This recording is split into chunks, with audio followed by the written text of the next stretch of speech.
Welcome to మన TV news బులెటిన్ల ముందుగా హెడ్లైన్స్. నారాయణపల్లిలో సంక్రాంతి సంబరాలు పాల్గొన్న సీఎం చంద్రబాబు కుటుంబం.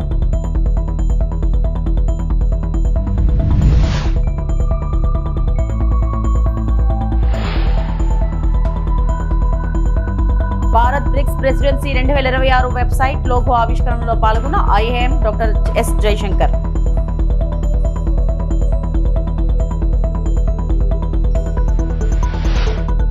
కేరళను మించిన ఆత్రేయపురం పడవల పోటీ.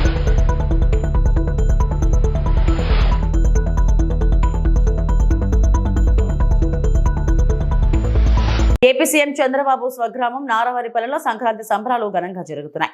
ఈ సంబరాల్లో సీఎం చంద్రబాబుతో పాటు ఆయన సతీమణి నారా భువనేశ్వరి, మంత్రి లోకేష్, నారా బ్రాహ్మణి, దేవాంశ్, బాలకృష్ణ, సతీమణి వసుంధరతో పాటు ఇతర కుటుంబ సభ్యులు పాల్గొన్నారు.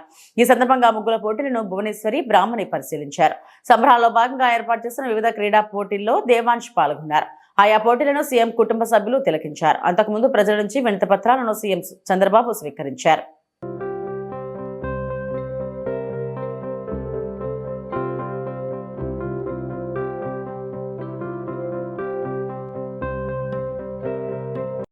ఆపరేషన్ సింధూర్ కొనసాగుతుందని, త్రివిధ దళాల సమన్వయానికి ఇది నిదర్శనమని army chief general Upendra Dwivedi అన్నారు. భద్రతా సవాళ్లను ఎదుర్కోవడంలో భారత సైనిక సంసిద్ధత దీని ద్వారా స్పష్టమైందని పేర్కొన్నారు.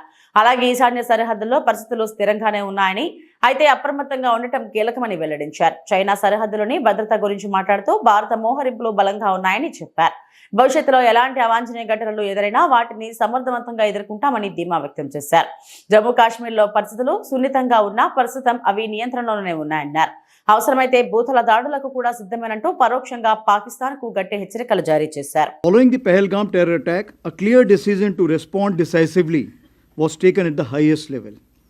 Op Sindoor was conceptualized and executed with precision. Through 22 minutes of initiation on 7th May and an orchestration that lasted 88 hours up to 10th May, the operation reset strategic assumptions by striking deep, dismantling terror infrastructure and puncturing the long-standing nuclear rhetoric. The army successfully destroyed 7 out of the 9 targets and thereafter played a pivotal role in ensuring calibrated response to Pak actions. As you may be aware, Operation Sindoor remains ongoing. Any future misadventure will be resolutely responded to. Here I must acknowledge the proactive role of all stakeholders at the national level, including CAPFs, int-agencies, civic bodies, state administration and other ministries, whether it's MHA, Mayati, Railways and many more. Operation Sindoor was the best example of tri-service synergy under clear-cut political directive and full freedom to act or respond. In JNK, since 10th May, the situation along the western front and JNK remains sensitive but firmly under control. In 2025, 31 terrorists were eliminated, of which 65% were Pakistan origin, including the 3 perpetrators of the Pahalgam attack neutralized in Operation Mahadev. Active local terrorists are now in single digits. Terrorist recruitment is almost non-existent, only 2 in 2025. Clear indicators of positive change in JNK include robust development activity, revival of tourism and peaceful Sri Amarnath Yatra, which saw more than 4 lakh pilgrims exceeding the 5-year average. The theme of terrorism to tourism is gradually taking shape. As regards the Northeast, neutral, transparent and decisive actions by security forces, along with many proactive government initiatives, have led to a marked improvement situation in Manipur during 2025. Peaceful conduct of Durand Cup, resumption of cultural festivals like Shiroi Lili, Sangai, and renewal of suspension of operations, that is SU, with Kuki insurgent groups in September 25, have been key markers of stability. In response to turbulence in Myanmar, a comprehensive multi-agency security grid comprising of Assam Rifles, Army and Home Ministry is working towards insulating the Northeast from spillover effects. With successful conduct of phase 2 elections in Myanmar, we should be able to engage each other more effectively now. As regards the HADR, humanitarian assistance and disaster relief, భారతదేశ bricks presidency 2026 అధికారిక website మరియు logo ఆవిష్కరణ కార్యక్రమంలో IIM doctor S Jayashankar పాల్గొన్నారు. ఈ కార్యక్రమంలో IIM doctor S Jayashankar మాట్లాడుతూ ప్రస్తుత ప్రపంచ వాతావరణం సంక్లిష్టమైన మరియు పరస్పరం అనుసంధానించబడిన సవాళ్లు, భౌగోళిక రాజకీయ అనిశ్చితులు, సంక్లిష్టమైన ఆర్థిక ప్రకృతి దృశ్యాలు, వాతావరణ సంబంధిత ప్రమాదాలు, సాంకేతిక మార్పులు మరియు నిరంతర అభివృద్ధి అంతరాలు ప్రాంతాల వారీగా దేశాలను ప్రభావితం చేస్తున్నాయి. ఈ సందర్భంలో అభివృద్ధి యొక్క వివిధ దశలలో జాతీయ ప్రాధాన్యతలను పరిగణనలోకి తీసుకొని సంభాషణ మరియు సహకారం మరియు ఆచరణాత్మక ప్రతిస్పందనను ప్రోత్సహించే ముఖ్యమైన వేదికగా బ్రిక్స్ మిగిలిపోయింది. When India prepares to assume the BRICS chairship in 2026, we do so at an important moment in the grouping's journey. In 2026, BRICS will complete 20 years since its inception, during which it has steadily evolved into a significant platform for cooperation among emerging markets and developing economies. Over the years, BRICS has expanded its agenda and membership, responding to changing global realities while remaining focused on people-centric development, fostering dialogue, and promoting practical cooperation. The current global environment presents complex and interlinked challenges, geopolitical uncertainties, complicated economic landscapes, climate-related risks, technological changes, and persistent development gaps continue to affect countries across regions. In this context, BRICS remains an important forum that encourages dialogue and cooperation and practical responses, taking into account national priorities at different stages of development. India approaches its chairship with a humanity-first and a people-centric approach, inspired by the guidance of Prime Minister Narendra Modi. Our chairship theme, Building for Resilience, Innovation, Cooperation and Sustainability, reflects our belief that cooperation among BRICS members can help address shared challenges in a balanced and in an inclusive manner. The theme underscores the importance of strengthening capacities, promoting innovation, and ensuring sustainable development for the benefit of all. The logo that we unveiled today reflects this approach. It combines elements of tradition and modernity, and the petals incorporate the colors of all BRICS member countries, representing unity in diversity and a strong sense of shared purpose. The logo conveys the idea that BRICS draws strength from the collective contributions of its members while respecting their distinct identities. The BRICS India website, which has also been launched this morning, will serve as a common platform during India's chairship. It will provide information on meetings, initiatives and outcomes, and will facilitate greater transparency and engagement. It will also help timely dissemination of information throughout the year. Friends, the four broad priorities of India's chairship: resilience, innovation, cooperation and sustainability. They will provide a coherent and balanced framework across the three foundational pillars of BRICS: political and security, economic and financial, and cultural and people-to-people exchange. రైతులకు గౌరవం దక్కేలా కుటుంబ ప్రభుత్వం పనిచేస్తుందని మంత్రి నాదెండ్ల మనోహర్ అన్నారు. తెలుగు వారంతా సంక్రాంతిని సంతోషంగా సాంప్రదాయంగా చేసుకోవాలని ఆయన ఆకాంక్షించారు.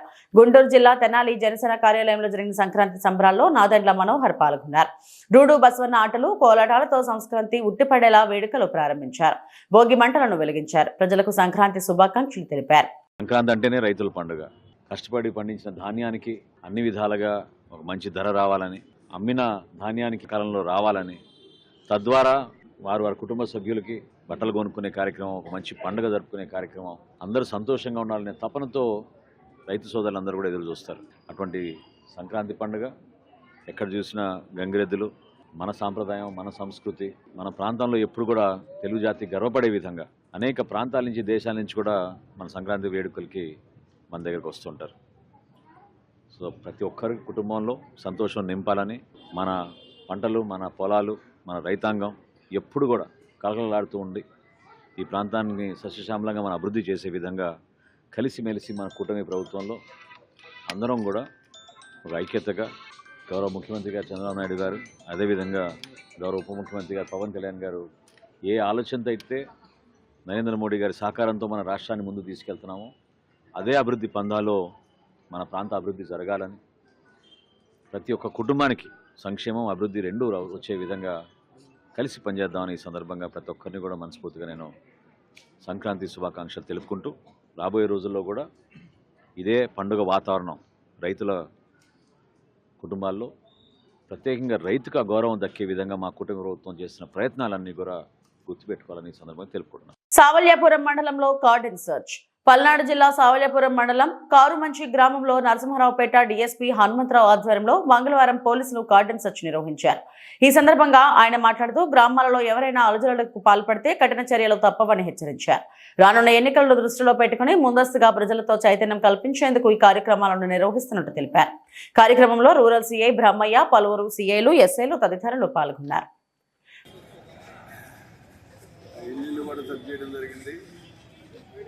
ఇందులో భాగంగా చర్చిలో భాగంగా సుమారు 34 రికార్డ్లెస్ 2 వీలర్స్, అలాగే ఒక ఇంటిలో బెల్ట్ షాప్ నడిపేస్తున్నటువంటి వ్యక్తి దగ్గర 7 వాటర్ బాటిల్స్ సీజ్ చేయడం జరిగింది.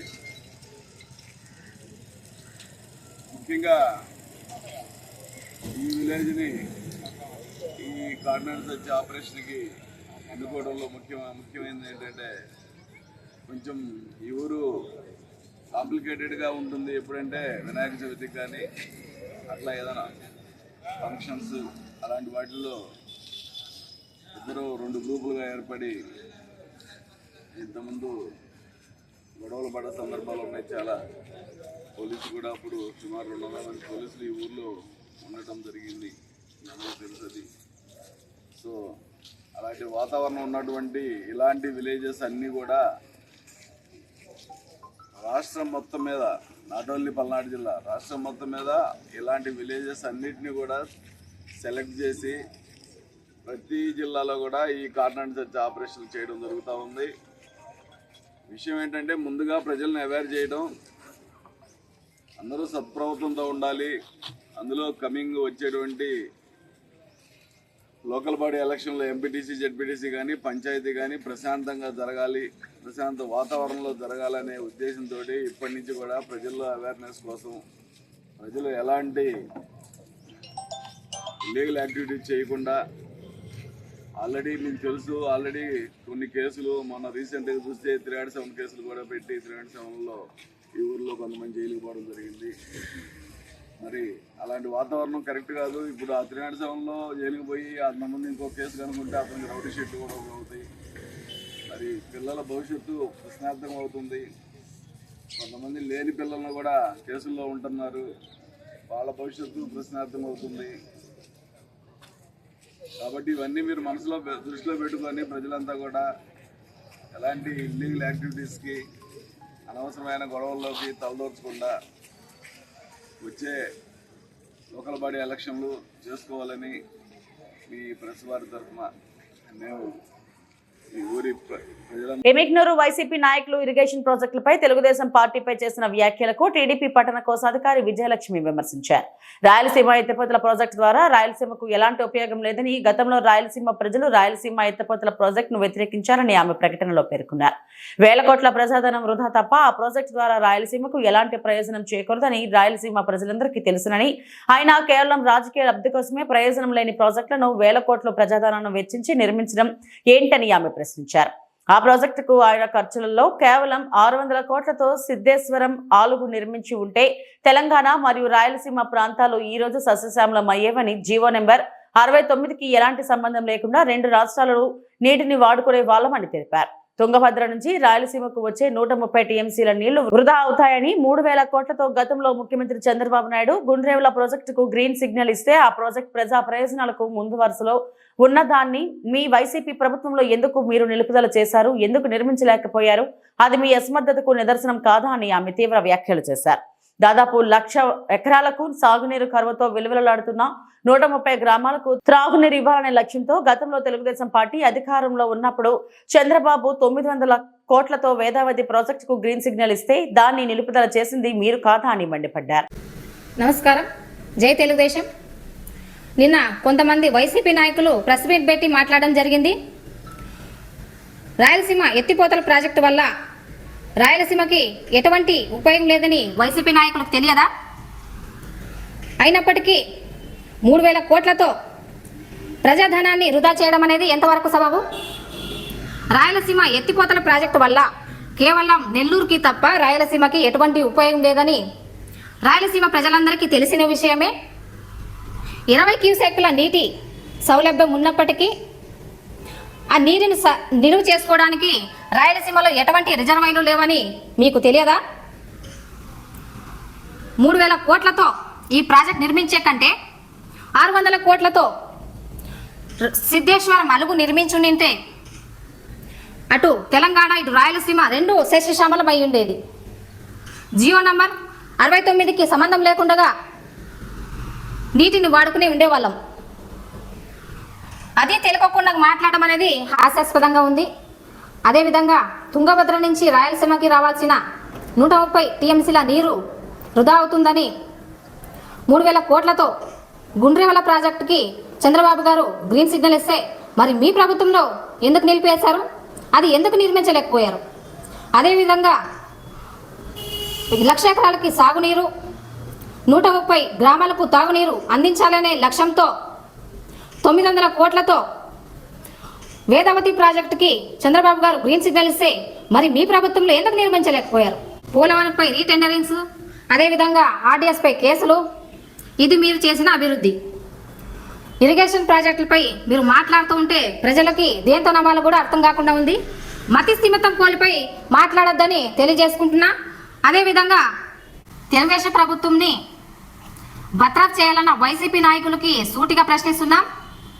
మరి మీ 5 ఏళ్ల ప్రభుత్వంలో మీరు చేసిన ఘనత ఏమంటే మీ గాలి తిరుగుడులకి 220 కోట్లు, ఎలకలు పట్టడానికి 1,36,00,000, అదేవిధంగా మీ ప్యాలెస్ చుట్టూ కంచె వేసుకోవడానికి 12.6 కోట్లు, అదేవిధంగా ఎగ్గు పప్పులకు 3.6 కోట్లు, మరి మీ వైఎస్ఆర్ విగ్రహాలకు 18 కోట్లు, మీ రాష్ట్ర ప్రజల పాస్బుక్లపై మీ ఫోటోలు వేయడానికి 13 కోట్లు, రిషికొండ ప్యాలెస్కి 500 కోట్లు, ఇంతటి ప్రజాధనంని వృధా చేసి అభివృద్ధి చేశామని చెప్పుకునే మీ పార్టీని ఏం చేయాలా?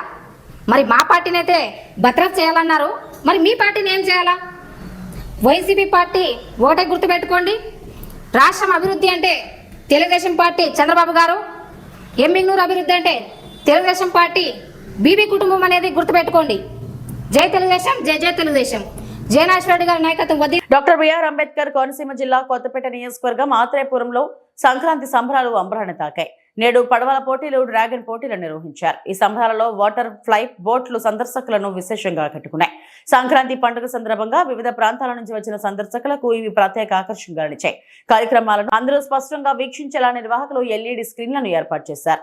గోదావరి తీరంలో జరిగిన ఈ కార్యక్రమాలు ఉత్సవాల సందడిని మరింత పెంచాయి. అంబేద్కర్ కోనసీమ జిల్లాలో ఆత్రేయపురం మండలంలో మన సహద్దార్ కాటన్ గోదావరి ట్రోఫీ ఉత్సవాలు, ఆత్రేయపురం ఉత్సవాలు జరుగుతున్నాయి. 2వ రోజు అండి ఈరోజు మన డ్రాగన్ బోట్ ఫెస్టివల్ జరుగుతుంది. డ్రాగన్ పోటీలు మన నేషనల్ వైడ్ టీమ్స్ ఈరోజు పాల్గొన్నాయి. దగ్గర సుమారు 22 teams national wide, AP, Telangana, Maharashtra, Kerala, అనేక రాష్ట్రాల నుంచి టీమ్స్ వచ్చి పాల్గొన్నారండి ఈరోజు.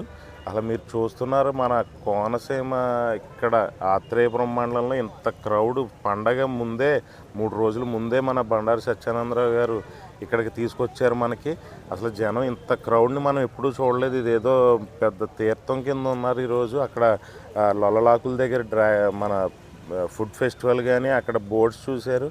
ఇక్కడ ఈరోజు అసలు మన ఇక్కడ ఆత్రేయపురం మండలంలో కానీ మన కొత్తపేట నియోజకవర్గం ప్రజలకి ఎప్పుడూ చూడనటువంటి జెట్ స్కీస్, ఫ్లై బోర్డ్స్. ఈ ఫ్లై బోర్డ్ అన్నది ఎక్కడో గోవాలోని అలాంటి బయట దేశాల్లో ఉండి వాటిని ఎమ్మెల్యే గారు మనకి ఇక్కడ తీసుకొచ్చి కన్నుల పండుగ కింద మనందరి గురించి తీసుకొచ్చి ఆయన ఇంత కృషి చేయటం వల్ల ఇంత గొప్పగా జరుగుతుంది. ఇది మాకు ముందుగా మేము మన కొత్తపేట నియోజకవర్గ ఎమ్మెల్యే బండారు సత్యానందరావుకి ప్రత్యేక ధన్యవాదాలు తెలియజేస్తున్నాం.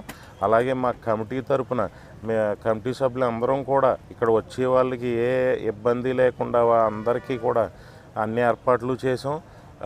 ఈ టీమ్స్ పాల్గొన్న వాళ్ళకి కూడా స్పెషల్గా ఫుడ్ ఏర్పాటు చేసాం. అలాగే పోలీసు వాళ్ళు సహకారం చాలా అందిస్తున్నారు మాకు. ఇక్కడ ట్రాఫిక్ కూడా మీరు చూసే ఉంటారు, మార్నింగ్ నుంచి అసలు ఎక్కడ రోడ్స్ అన్నీ బ్లాక్ అయిపోయినాయి. వాళ్ళకి కూడా ధన్యవాదాలు చెప్తున్నాం. మీ మీడియా మిత్రులకు కూడా అసలు ప్రత్యేక ధన్యవాదాలు చెప్పాలి.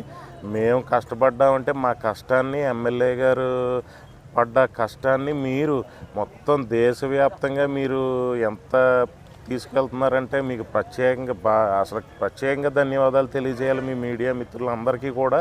ఏ టీవీ చూసినా మన ఆత్రేయపురం గురించి ప్రతి ఛానల్, ప్రతి యూట్యూబ్ ఛానల్స్ కానీ, టీవీ ఛానల్స్ కానీ ప్రతి దాంట్లో కూడా మన ఆత్రేయపురం గురించే ఈరోజు వస్తుందంటే దానికి కారణం మీ మీడియా మిత్రులు. వాళ్ళకి ప్రత్యేక ధన్యవాదాలు తెలియజేసుకుంటున్నాం. రేపు 3వ రోజు, రేపు కూడా సెమీఫైనల్ అలాగే ఫైనల్స్ జరుగుతాయి. అలాగే కైట్ ఫెస్టివల్ కూడా జరుగుతుందండి. మీ ద్వారా ప్రజలందరికీ కోరుకుంటున్నాం, రేపు కూడా మీరు అందరూ వచ్చి మన ఆత్రేయపురం ఉత్సవాలను వీక్షించవలసిందిగా కోరుచున్నాం. అనంతపురం నగరంలో గత కొన్ని రోజుల నుంచి చోటు చేసుకుంటున్న అనేక పరిణామాలకు సంబంధించి ఎమ్మెల్యే దగ్గుబాటి పేరు మరియు గంగారం పేరు చెప్పి ఇష్టానుసారంగా మాట్లాడుతున్నారని, ఇలాంటి వ్యవహారాలను ఎలాంటి పరిస్థితుల్లోనూ ఉపేక్షించేదే లేదంటూ తెలుగుదేశం పార్టీ నగర అధ్యక్ష కార్యదర్శులు సుధాకర్ యాదవ్, ఫిరోజ్తో పాటు టీడీపీ నేతలు తీవ్ర స్థాయిలో మండిపడ్డారు. ఈ సందర్భంగా మంగళవారం ఉదయం అనంతపురం నగరంలోని అర్బన్ కార్యాలయంలో మీడియా సమావేశాన్ని నిర్వహించారు. కొన్ని ఛానల్స్ను అడ్డు పెట్టుకుని ఇష్టానుసారంగా వ్యవహరిస్తున్నారని, ప్రజలకు తప్పుడు సమాచారాన్ని అందించేందుకు కక్షపూరితంగా వ్యవహరిస్తున్నారంటూ తీవ్ర ఆగ్రహాన్ని వ్యక్తం చేశారు. నగరంలో జరుగుతున్న అనేక పరిణామాలకు కేవలం కొందరిని బాధితులుగా తీర్చిదిద్దేందుకు పనికట్టుకుని వ్యవహరిస్తున్నారని, దీనిని ఉపేక్షించేదేలేదని తెలిపారు. ఎక్కడా కూడా పేరు చెప్పి వసూళ్లకు పాల్పడడం జరగడం లేదన్నారు. ఈ అంశానికి సంబంధించి కఠినంగా వ్యవహరిస్తామని హెచ్చరించారు. అనంతపురం అర్బన్ ఎమ్మెల్యే దగ్గుపాటి ప్రసాద్ గారి పైన కొంతమంది గిట్టని వాళ్ళు, అలాగే ఆయన రాజకీయ ఎదుగుదలను ఓర్చుకోలేక అనంతపురం అర్బన్లో ఏ సంఘటన జరిగినా దానికి ఆ సంఘటనను ఎమ్మెల్యేకి అనువాదిస్తూ ఎమ్మెల్యే పైన బురద జల్లే కార్యక్రమం గత కొన్ని నెలలుగా జరుగుతూనే ఉంది. దానికోసం మా ఎమ్మెల్యే గారు అనునిత్యం చెప్తూనే ఉన్నారు. ప్రతి మీటింగ్లో కూడా ఎవరైనా నా పేరు వాడుకుంటే డైరెక్ట్గా నా దగ్గరికి వచ్చి ఆ సమస్య నాకు చెప్పాలా అని ప్రతి మీటింగ్లో చెప్తున్నా అవేవి వినుకోకుండా కొంతమంది అదే పనిగా బురద జల్లే కార్యక్రమం చేపట్టడం జరుగుతుంది. నిన్న లేక మొన్న ఒక ఎగ్జిబిషన్ నిర్వాహకుడు ఎమ్మెల్యే గారు డబ్బులు అడిగారని స్వయంగా ఎస్పీ గారికి ఎమ్మెల్యే గారు అనుచరుల పైన కంప్లైంట్ ఇవ్వడం జరిగింది. దీని పూర్వపురాలు ఒకసారి మనం పరిశీలిస్తే మొన్న ఎగ్జిబిషన్ రోజు లోపల మా ఎమ్మెల్యే అనుచరులు అనే చెప్తున్న వ్యక్తులు కొంతమంది మా వాళ్ళు లోపల ఉన్నారు. వాళ్ళకి డబ్బులు అవసరం ఉండి డబ్బులు ఇవ్వడానికి మా వాళ్ళు లోపలికి వెళ్తుంటే మా వాళ్ళు లోపల ఉన్నారు, వాళ్ళు డబ్బులు అడిగారు, డబ్బులు ఇచ్చేసి వస్తామంటే లేదు టికెట్ తీసుకొని మీరు పోవాలా అని మా వాళ్ళతో గొడవ పెట్టుకునే మాట వాస్తవం. గొడవ పెట్టుకొని వాళ్ళే మా వాళ్ళని అక్కడున్న సిబ్బంది ఎవరైతే కంప్లైంట్ ఇస్తున్నారో వాళ్ళ బంధువులంతా కలిసి మా ఎమ్మెల్యే చెప్తున్న వ్యక్తులపైన దాడి చేయడం జరిగింది. దానికి నిదర్శనం ఆ రోజు జరిగిన సంఘటన గవర్నమెంట్ హాస్పిటల్లో ఎమ్మెల్సీ కూడా అయింది. వారిపై ఎక్కడ కేసు పెడతారనే భయంతో వాళ్ళు నిన్నటి రోజున ఎస్పీ గారికి ఎమ్మెల్యే గారి పైన ఎమ్మెల్యే గారి అనుచరులు మాపై దాడి చేశారని, డబ్బులు అడుగుతున్నారని ఇలా బెదిరింపు ధోరణితో వ్యవహరిస్తున్నారు. మేము ఎగ్జిబిషన్ నిర్వహణకి మేము ఒక్కటే ప్రశ్నిస్తున్నాం. ఎమ్మెల్యే గారు 2 సంవత్సరాలైంది ఎమ్మెల్యే అనంతపురం అర్బన్కై. ఆల్రెడీ మీరు ఒకసారి ఎగ్జిబిషన్ నడిపారు. రెండోసారి కూడా నడుపుతున్నారు. రెండోసారి మా ఎమ్మెల్యే నిజంగా నీ మీద కక్ష కట్టి ఉంటే పర్మిషన్లు వచ్చేవా? ఇవి ఇప్పటివరకు నా బులెటిన్ అప్డేట్స్. నమస్తే.